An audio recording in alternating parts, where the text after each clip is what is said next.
Hello guys, welcome back to education IQ. I hope आप सब अच्छे होंगे। तो आज का जो हमारा द हिंदू एडिटोरियल आर्टिकल है वो है a distraction balloon in the winds of federalism. तो सबसे पहले मैं आपको इस हेडिंग का मतलब बताता हूँ। Distraction balloon in the winds of federalism. Federalism आप सबको पता है, इंडिया में जो गवर्नमेंट स्ट्रक्चर है वो है फेडरल मतलब स्ट्रक्चर। तो फेडरल स्ट्रक्चर का मतलब क्या होता है, हमारे यहाँ डिवीज़न ऑफ पावर है।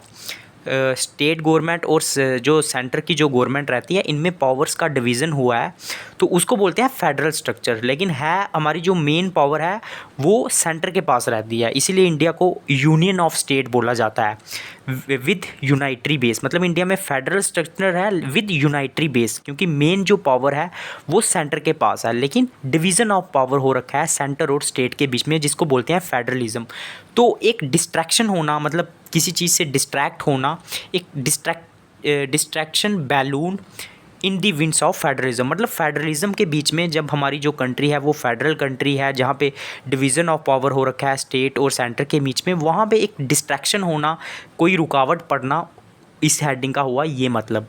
अब इसके अंदर में क्या लिखा हुआ है, ये वन नेशन वन इलेक्शन को लेके पूरा आर्टिकल है। एक एक लाइन में आपको हिंदी में पढ़ाऊंगा, कोई भी डिफ़िकल्ट वर्ड मीनिंग आएगा, कोई भी इंपॉर्टेंट टर्म आएगी, वो मैं आपको साथ साथ में बताता चलूँगा। तो स्टार्टिंग से लेकर लास्ट तक पूरा वीडियो देखना, और उसके बाद आप लोग कमेंट बॉक्स में अगर आपका कोई डाउट है तो आप लोग जो है वो पूछ सकते हो। थोड़ा सा लंबा आर्टिकल है, तो पूरा आप इसको फॉलो करना और एक बार इसको खुद से भी पढ़ना। इसका जो पीडीएफ है वो मैं आपको टेलीग्राम पे दे दूंगा, और जो टेलीग्राम का लिंक है वो मैं आपको कमेंट पे दे दूंगा। मेरी आप सबसे यही रिक्वेस्ट है कि ज़्यादा से ज़्यादा इस वीडियो को शेयर करो अपने व्हाट्सएप पे, टेलीग्राम पे, इंस्टाग्राम पे, ताकि ज़्यादा से ज़्यादा लोगों तक ये जो वीडियो है वो पहुंच सके, और ज़्यादा से ज़्यादा बच्चे जो हैं वो इस न्यूज़पेपर को, आर्टिकल को देख सकें। तो स्टार्ट करते हैं आज का द हिंदू एडिटोरियल आर्टिकल। मेरा नाम है अभिलाष। तो क्या लिखा हुआ है, the one nation one election proposal mooted yet again by the Narendra Modi government is deeply flawed. तो जो वन नेशन और जो वन इलेक्शन प्रपोजल है, ये दोबारा जो है चर्चा का विषय बना दिया है। mooted का मतलब क्या होता है, डिबेटेबल बना देना, मतलब चर्चा का विषय बना देना। किसके द्वारा, जो नरेंद्र मोदी की गवर्नमेंट है। लेकिन ये जो है ना एक डीपली फ्लॉड है। फ्लॉड का मतलब होता है बकवास सा है। फ्लॉड का मतलब ये होता है कि मतलब ये अच्छा नहीं है, ठीक है। तो ये जो one nation one election proposal है, ये दोबारा से चर्चा लाया है नरेंद्र मोदी गवर्नमेंट ने, लेकिन ये अच्छा नहीं है, एक फ्लॉड है, एक फ्रॉड है। The reason for the proposal are fallacious. इसके जो रीज़न है ना ये प्रपोजल रखने के, कि हम लोग वन इलेक्शन मतलब वन नेशन ऐसा कर देंगे, तो इसके जो रीज़न है वो फैलिशियस है, मतलब वो अच्छे नहीं है। फैलिशियस का मतलब होता है अच्छा ना होना। The idea is unimplementable. ये जो आइडिया है ना, इसको इम्प्लीमेंट करना बहुत मुश्किल है। It is nothing but a distraction balloon floating to tide over the negative headlines about the prime minister Narendra Modi's cronyism and the Chinese present Jinping snub to the G20 summit.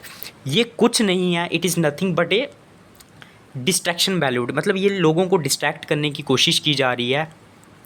To tide over, to tide का मतलब क्या होता है, किसी चीज़ के ऊपर जो है ना कंट्रोल करने की कोशिश करना, ठीक है। किसी चीज़ को जो है थोड़ा सा अपने मतलब कंट्रोल में लाने की कोशिश करना, उसको बोलते हैं टाइड अवर, ठीक है। तो जो नेगेटिव हेडलाइंस फैलाई जा रही हैं नरेंद्र मोदी के ख़िलाफ़, उनका जो क्रोनिज़म है, क्रोनिज़म का मतलब क्या है, अपने जो दोस्त हैं, जो पॉलिटिकल जो दोस्त हैं, उनकी मदद करना, उनको जो बोला जाता है, ठीक है, बड़े बड़े बिजनेसमैन की वो मदद करते हैं, ऐसा उनके ऊपर आरोप लगाए जाते हैं। तो ये उन चीज़ों से डिस्ट्रैक्ट करने की कोशिश की जा रही है। और जो चाइनीज़ प्रेसिडेंट जिनपिंग है, उन्होंने G20 समिट में आने से मना कर दिया है। तो उसको उसको उस उन चीज़ों से बचने के लिए ये जो है वन नेशन वन इलेक्शन की बात की जा रही है मोदी द्वारा। The government argues that India is in permanent campaign to borrow the votes of the American political commentator Sidney Blumenthal। तो गवर्नमेंट ने इस चीज़ का तर्क दिया है कि इंडिया जो है एक परमानेंट कैंपेन में है, कि वो बारो करेगी जो अमेरिकन पॉलिटिकल कमेंटेटर सिडनी ब्लूमेंटल के जो वर्ड्स हैं, मतलब उन्होंने बात की थी वन नेशन वन इलेक्शन के बारे में। It has had either a state or a national election every year for the last 36 years. India में या तो स्टेट इलेक्शन होती है, या तो फिर कोई ना कोई नेशनल इलेक्शन होती है। हर साल जो है वो इलेक्शंस होती रहती है पिछले 36 सालों से। This devours enormous financial resources and efforts. Divorce का मतलब क्या होता है, ख़त्म करना। तो इससे हमारे जो एनॉर्मस मतलब बड़े बड़े जो फाइनेंशियल रिसोर्सेज हैं वो भी ख़त्म होते हैं और हमारे जो एफर्ट्स हैं वो भी बहुत ज़्यादा लगते हैं। And the time of the government and a political parties is the seeming concern, और जो टाइम लगता है गवर्नमेंट का और जो पॉलिटिकल पार्टीज़ का, ये मतलब देखने वाला कंसर्न है। कंसर्न का मतलब होता है चिंता का विषय होना। And election held constantly in some part of the country with a mode code of conduct distracts from governance and leads to policy paralysis.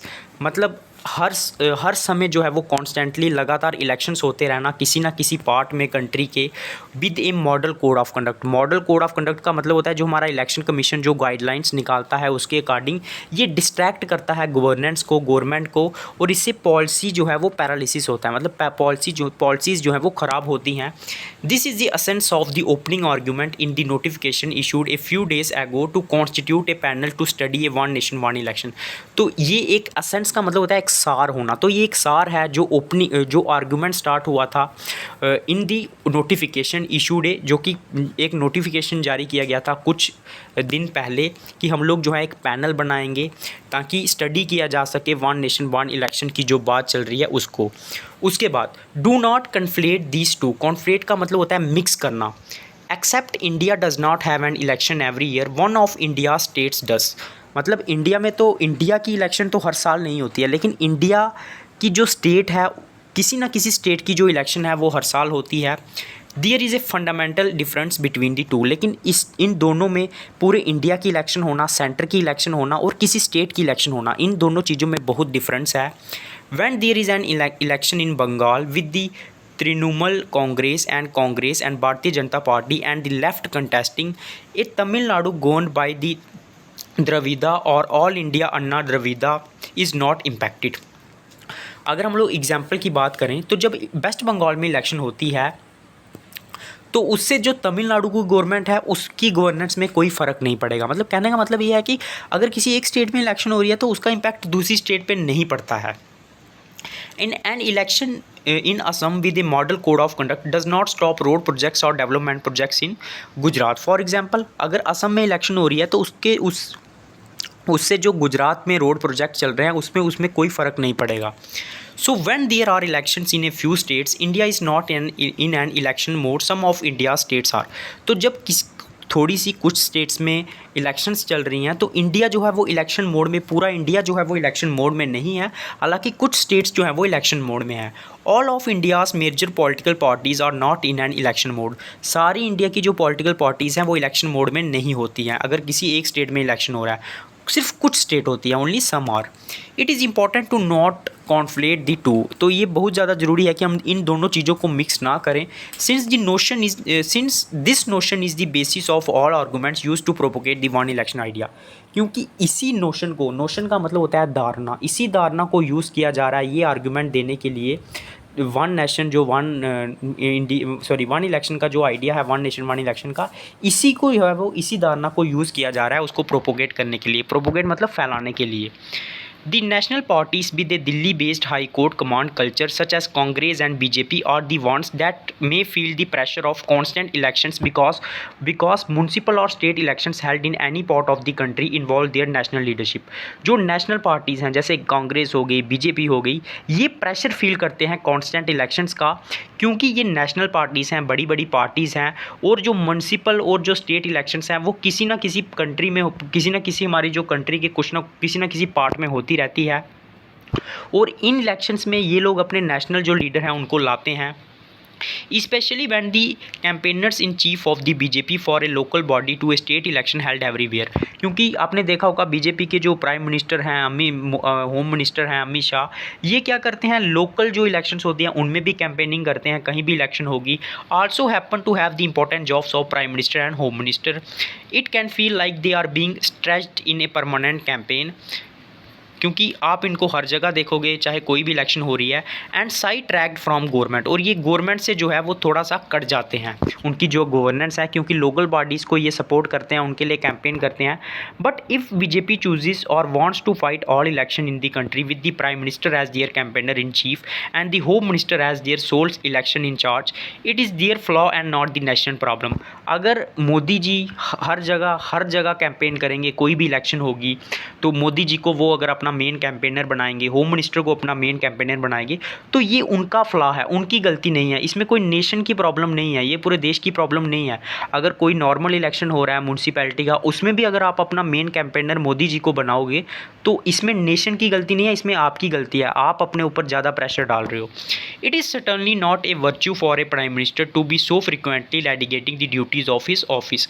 तो ये मतलब एक वर्च्यू, एक काम नहीं है। वर्च्यू का मतलब होता है काम होना प्राइम मिनिस्टर के लिए, कि वो रैली मतलब फ्रिक्वेंटली का मतलब होता है लगातार रैलीगेट करे, अपनी ड्यूटी से पीछे हट जाए, उसकी जो ड्यूटीज़ हैं, और लोकल जो इलेक्शन है उनके लिए कैंपेन करे। Meant to serve all citizens to a low priority such as electoral interest of his party.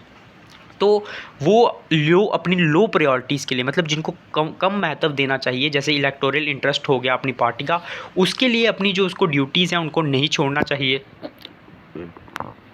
Each of India states has different political culture and parties.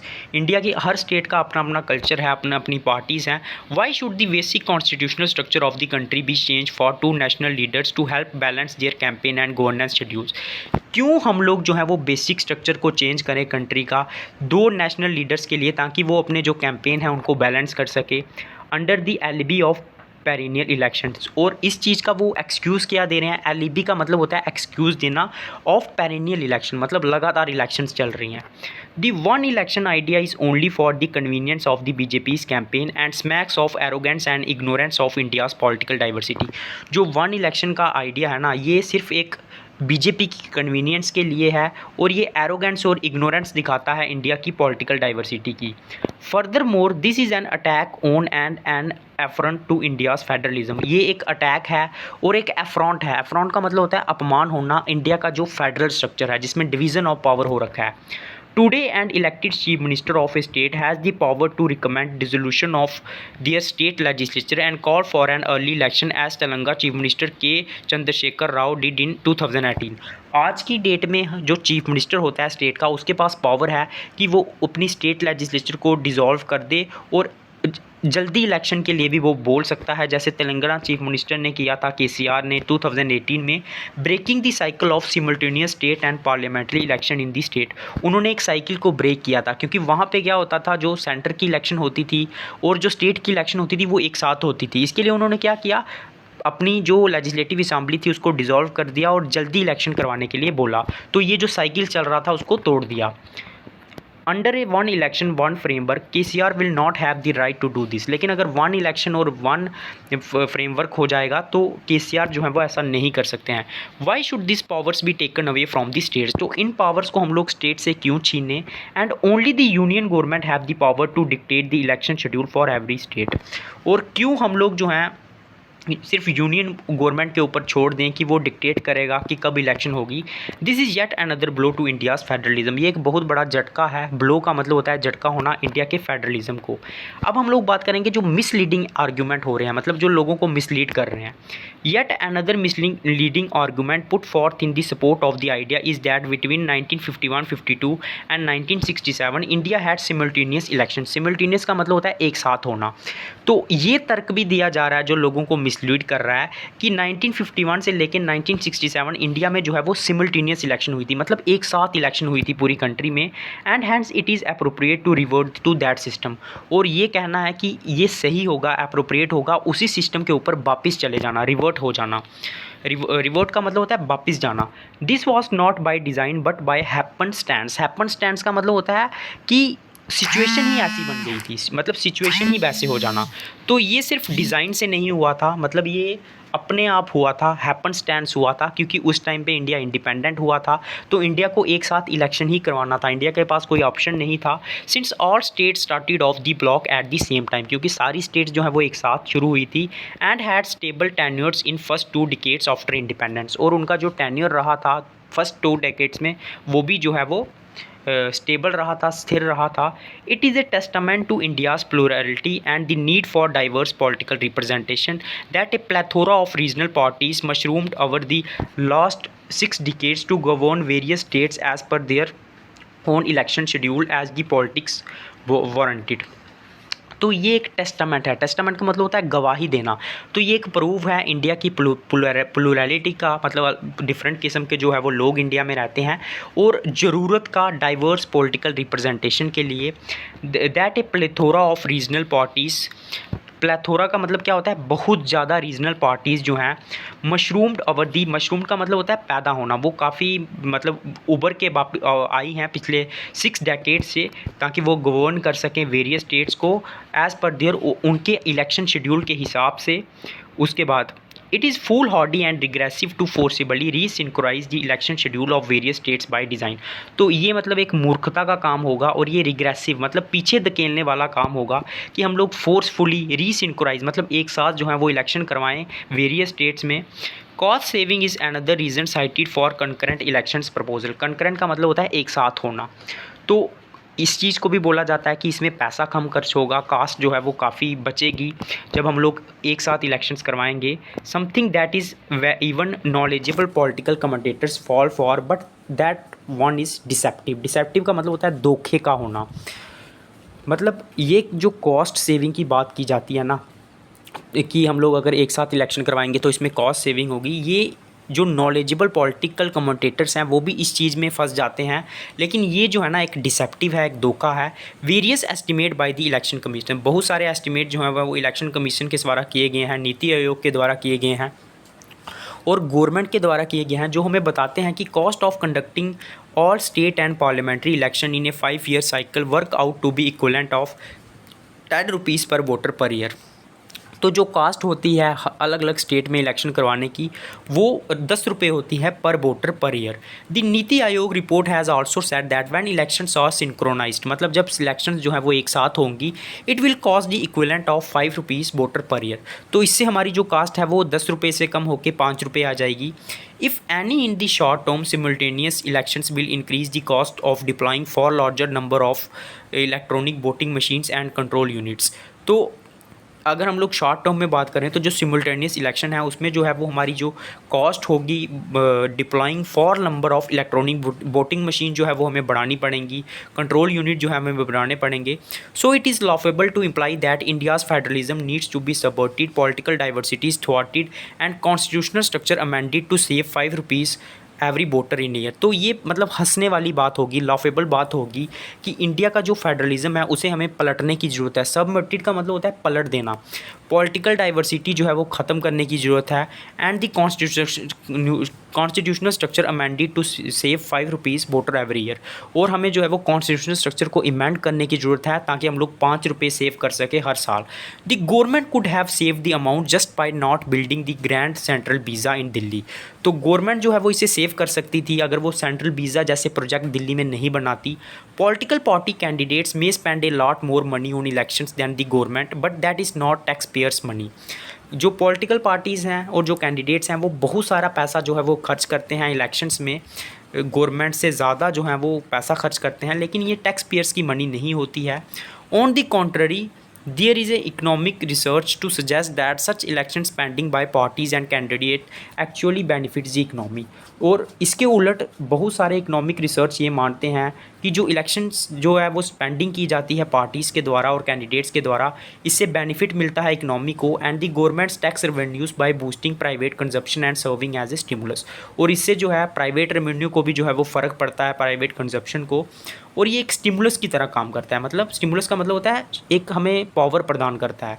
The government's logic is incompatible with the vagaries of parliamentary system. जो government का जो logic है ना वो incompatible है, मतलब वो सही नहीं है। इनकम्पेटेबल का मतलब है योग्य नहीं होना। जो वेगरीज हैं, जो वैराइटीज़ हैं हमारी पार्लियामेंट्री सिस्टम की in a large and diverse democracy, a single election calendar में work in a presidential system where the survival of the executive is not dependent on the legislative majority.